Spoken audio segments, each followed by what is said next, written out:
my conspiracy spider senses start tingling when you start saying that 5G is replacing 3G, but it's only 20% as good, so we need 5 times as many masts. Developed like a new generation of completely connected, totally anxious children. I find it hilarious that within 20 years we've gone from wherever I sit with my Nokia, I've got a signal, to actually I need to connect to a satellite to have the same level of signal in 2024. Wow, this is weird. I got a brand new phone. Good morning, Richard. How you doing? I'm very well. How are you? Yeah, all good. All good. I'm not moving. I've got my phone in the perfect position for some signal. We've got some cloudy skies, but we look okay. I reckon we might be able to make this phone call, you know. It's been a bit of a problem lately, hasn't it? Massive problem. Come on, man. You're the man in the know when it comes to mobile phones. Yeah. You want to know why it's happening, don't you? What is going on? Because my phone is useless all the time. Well, I've been doing phones now, 32 years? Yeah. It's a long time. So I've done a bit of research for you because I saw your other videos on there. Now, what I think's happening is they are turning off a lot of 3G masks to make room for 5G. Because lately my signal's been like appalling. Yeah. There are little tips and tricks I can give to help with signal. But lately, because I've got every phone here. I've got 13, 14, 15. So I moved from the 13 to the 15 and felt like my battery life's worse, my signal's worse, and you just sort of think, oh, for God's sake, you know, and especially for me, running a phone business, and it's going, Yeah. you know. So I think that when I've looked into it, I think that they are trying to obviously push people to 5G. Obviously, not everyone's got 5G phones. Yeah. The problem with a 5G mask is it's only about 20% coverage of a 3G mask. What is the point of that? Well, it means they've obviously then got to put 5 times as many antennas as well. That can't. Do you see what I mean? So the Yeah, cost but is getting high. my conspiracy spider senses start tingling when you start saying that 5G is replacing 3G, but it's only 20% as good, so we need 5 times as many masts. Well, 20% range, but the other problem we've had is, I was just remembering back, do you remember when they've got to move from Huawei to Ericsson routers? Yeah. So I think that they're doing that, but obviously I don't know if they're taking some of these other routers down, which is then causing us a problem, because it is bad. I mean, I get so frustrated with it. It just drives me nuts. And especially in the only way I found in the car of making it better is to have the iPhone standing up, so in a holder. Yeah. So if I lay the phone down, I get real problems. So I've been selling a lot of car holders to try and improve it to get it out. But I do think there's something obviously going on with this. And if they're saying they're going to take out 2G as well, I think that's going to cause us a lot more pain going forward. Why are they, like, okay, rolling out, okay, a couple of questions here. Why do we need 5G? Because 3G was working fine. And why, if we're switching on 5G, are we switching off the 3G? Why not just leave the 3G on? Yeah, well, I think Is it because I feel like we never really got 4G absolutely right before we went to 5 anyway. You know, because I didn't have huge amounts of 4G when they were talking about 5G. For me, yes, I've read all the conspiracy theories that 5G is actually a military-grade weapon, but let's park all of that to one side for the moment. 5G, they really want to ramp into emergency services and stuff. What? So they really want to do that, and they want to move data around quicker from patients in ambulances and that. But I don't know why it would even be slow on 3 or 4G anyway, if you see what I mean.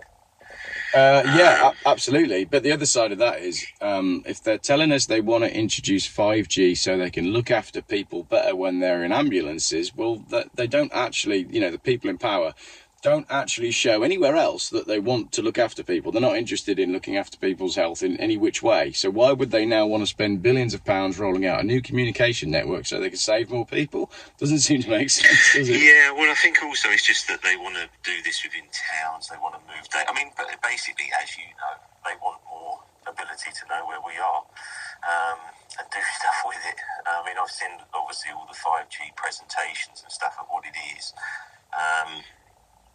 From our point of view, I mean, my point of view, I do like talking to people, but you've got to remember that in the youngsters of these days, when we look at, say, people actually calling people in the younger age, I think there was a stat, I don't know, it's 16 to 21-year-olds is 3% calls or something. Yeah, so a lot of it is data, data driven. But again, I just feel like we should man up and say, do you know what? You're better off talking to people. It will make you a better functioning human being. Suck up the fact that you can't send a WhatsApp message right now and phone your friend. It would be better. Yeah. Well, with my daughters, I always phone them. Yeah. You phone him, but I like to talk to you. I like to hear your voice. Absolutely right on the signal. No, the signal has really been shocking lately. Okay, so that's good to hear because I'm not making it up. And I know that I'm not making it up because I see in the comments on my videos that everyone is the same and it's every network and it's all around the country. So there is something going on, basically. I was correct. Yeah, and also my customers, the level of complaints is very high. It's also very high around battery life. That's funny we're finding because, that the battery on the iPhone has got worse in the last 6 months, terribly. Now, it must be probably maybe software that they put in. But yeah, my phone at the moment, sometimes I go out, I'm out of battery by 1 o'clock. Yeah, I don't think I can get 3 or 4 hours use out of mine. There is a couple of things as well, which I will send you the documents for the video, Geoff, but also if you have an iPhone or a phone and you have the wrong APN settings for your network, it heavily affects your signal. Right. So if you're doing a SIM-only deal, let's just say you go from EE to O2, you would have EE APNs, which will affect your signal. Okay. So I was going to just send you that document. You could add it to the video, and that does make a massive difference. Okay. So we are seeing a lot of that. My phone, I actually run 2 networks. Yeah. So I've got my own VIP network with 3, and I've got EE.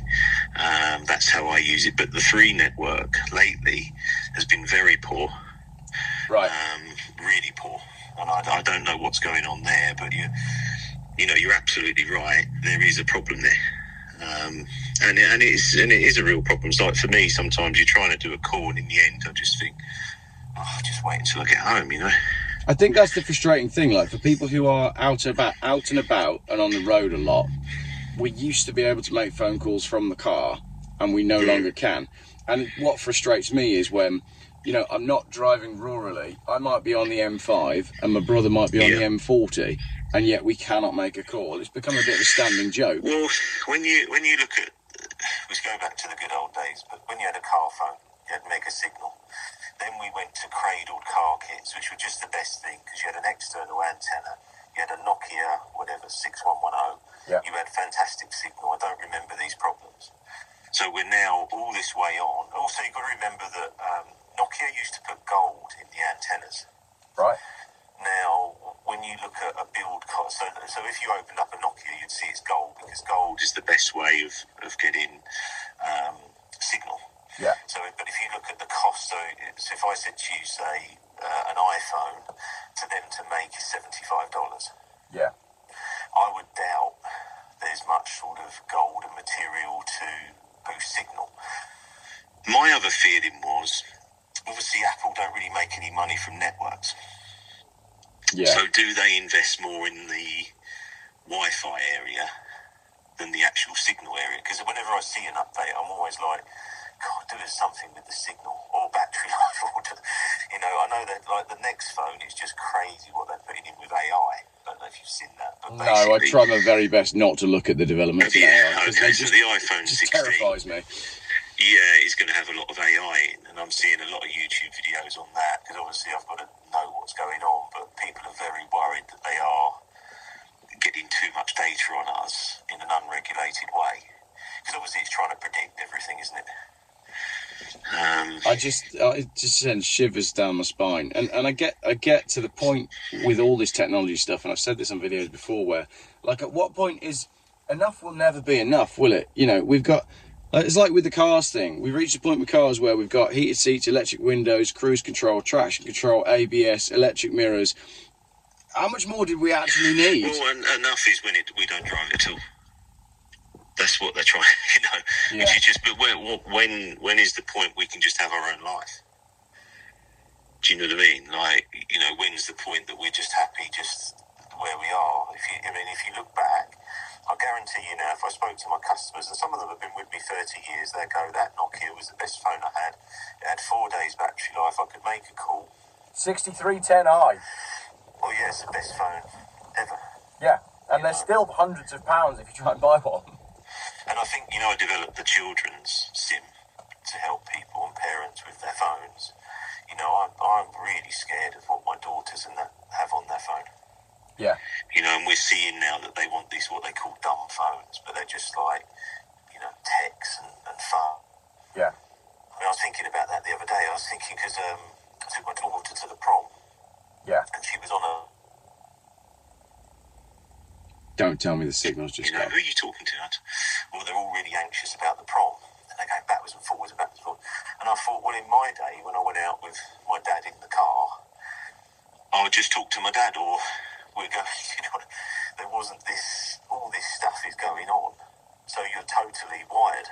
Yeah, all All the time. Whereas I'd be thinking, well, I'm going to the prom tonight, and that's pretty much it, you know. Yeah, I couldn't agree more. Even when I was at school, we didn't have all of those connections. You know, the prom was booked. We worked out who was going in what car, and then I didn't think about it until the night. There was no stress. Yeah. Exactly. So we developed like a new generation of completely connected, totally anxious children.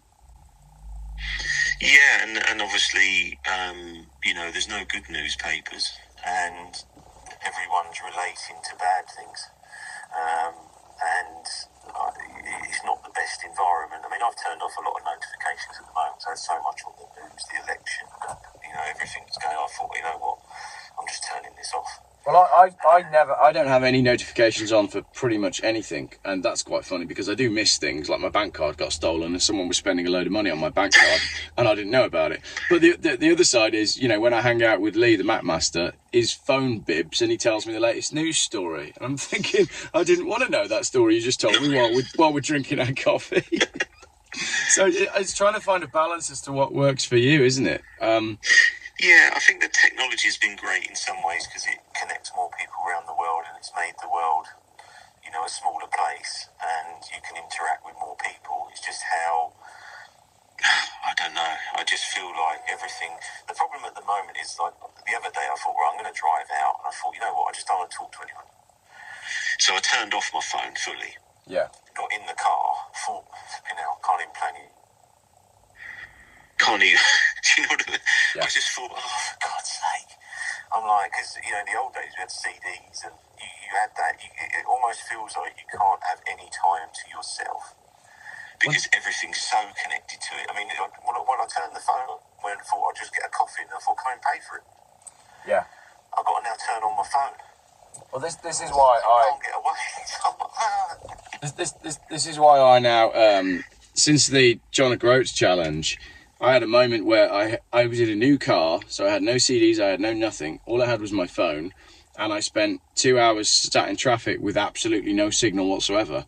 And after that, I said, I'm never going to end up in that position again. So I have a head unit in my Volvo, and I play music from a USB stick, which is great because it just rolls no matter what. You don't need your phone plugged in. If you've got no battery or no signal, you're all right. And I always keep a little bit of emergency cash somewhere, because then you swing. If you've got your music and you've got your cash, you're okay. And after what's happened with my bank card, I'm now going completely away from contactless payments totally, because I don't feel it's right that someone was able to find my bank card. I don't know if you've seen, but basically I dropped it on the floor, I think. But because it's not a bank card that I use very often and I don't have any notifications on my phone, it was you know, more than 24 hours before I realised that someone had my card and was spending money on it. I did then manage to get the card blocked, But then the bank told me that they had tried to spend, another £200 yesterday. And I felt pretty, it's not really about the money. I just felt pretty violated by the whole thing, that it was so easy for them to do that. Well, I had one recently that's just been closed down where they spent $4,000 on my company card. Wow. One of the staff's company cards at a plumbing centre. And this has been going on for about 4 months. Yeah. Now, they've put it in like an escrow, so nothing was taken or whatever, but then they come to us to say, no, sorry, you're going to have to pay for it because you didn't get a crime reference. I said, but I haven't committed it. I don't know who's done this crime. And then we were going higher up, because I got involved in the end, because it was in the accounts team, and they said, Richard, we're getting nowhere. And now they've agreed that we're not going to pay it. But I was at the point, hold on, we're 4 months in, I'm going to be paying out, someone's...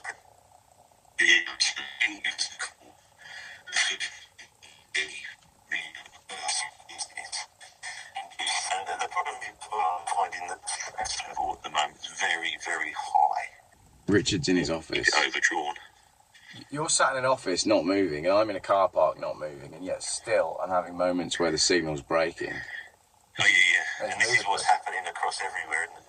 So, it just vindicates everything that I've been saying. But the other side is, based on what you just said as well, think about what happened to me. So someone's nicked my card, they've spent 150 quid on stuff. Now, I phoned my bank, and they pretty much, blocked my card and gave me the money back straight away. The police aren't interested.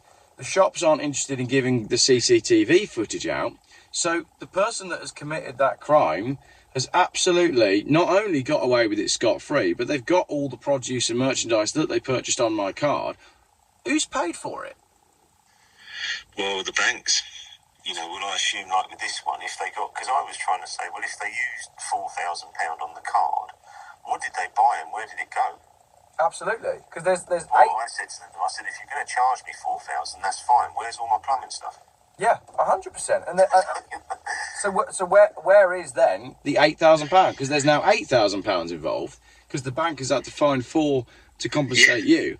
But why aren't the banks leaning on whoever, the government, the police force, the retailers, to go and recover this money and find out who's doing it? Because there is no incentive for these people to not do it. If they know that they could find a bank card, spend as much as they like up to the £100 limit. And there's no consequence. There are absolutely no consequences. The shops aren't coming looking for them. The police aren't coming looking for them. And because of GDPR, I can't go looking for them. So it's a victimless crime that is being encouraged by legislation. Yeah, no, obviously, it was also weird, that thing the other day where we're talking about how we use payments as well, but obviously my phone ran out of battery and I didn't have any fuel. Yeah. And I was thinking, this is interesting. So anyway, I did say to them, look, I haven't got any money. But I do live like up round there. I've been in here a lot of times and I had to then fill in a form. What car were you driving? So I hadn't charged, so I'd played golf and it was on, it just run out. So I was like, okay. I just didn't really think about it. And then I said, have you got a charger? And they said, anyway. But I've had that probably twice on my phone where it's just totally run out. It's a bit embarrassing, isn't it? Turning up at the fuel station in a McLaren and then finding out that you can't, can't afford your fuel. Yeah. All right, cool. So that is... Yeah, you're definitely 100% right on phone signal. Customers are complaining a lot. I don't know where the end of it is. It might be that there's a software update. We're finding a lot of our customers are on Apple phones. Yeah.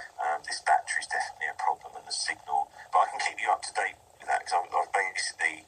I know we've had this call quite early, but I was getting more information on when they're going to turn off 2G, and I think that's going to cause, especially rural areas, a massive problem. And that would mean as well, if I did decide to go and get a Nokia 6310, it's not going to work, is it? No, well, what I'm looking at the moment is I'm looking at bringing out my own satellite phone. Oh, okay. Because I've sort of getting to the point, so satellite phones were quite big, but they're getting smaller, and there's a new satellite company coming out, and I just feel like I might just have that phone. Because if you look at a Starlink now, you're down at sort of £50 a month. Yeah. And for us being out a lot, I quite like the idea that wherever I am, I've got a signal. And yeah. If I really needed it,